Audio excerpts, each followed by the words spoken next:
What is a complete human? Is it a cover model? Is it a science geek? Is it a fitness expert? Or all of the above and more?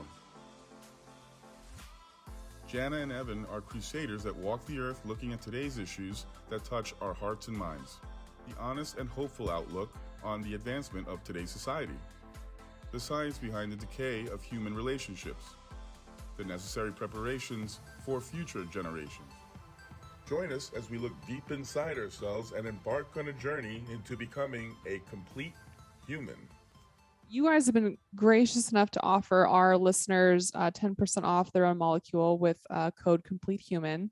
But for those who can't afford a Molekule at this time or can't get one at this time, do you have any tips or recommendations as far as how they can improve the internal health of their home? You know, is this essential oils? Is this avoiding stuff like Febreze? Is this non-toxic cleaners?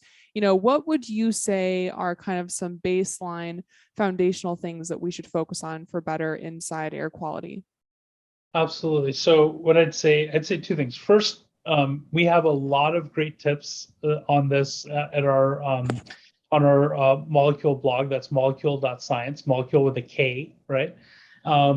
But beyond that, you know, there's a couple of things. One is that there are certain types of plants, certain species of plants that are natural air purifiers. They don't, you know, you need a huge volume of them to really keep up with a lot of the levels that we have in modern pollution. But what you can do is, if you can't afford an air purifier, you can maybe potentially afford an air quality monitor, right? Those are fairly cheap, right? And you can actually see what those levels are. Looking at your air outdoors in your area and your air indoors, you can kind of do some arbitrage of like open the windows when the air outdoors is better, right? And get that ventilation into your home, right?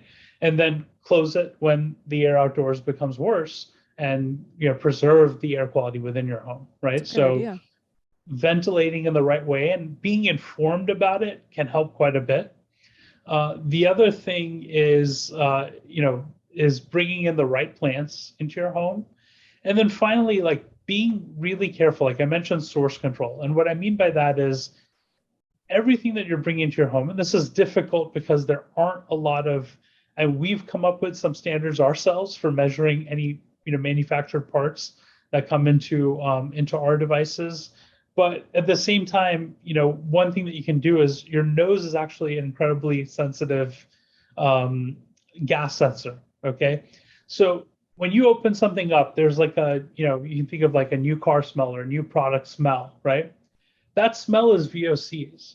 So if you're bringing something new into the home, like a new piece of furniture or a new rug or some new electronics or gadget or something, keeping that in a well-ventilated space, let it outgas, right, until that smell subsides.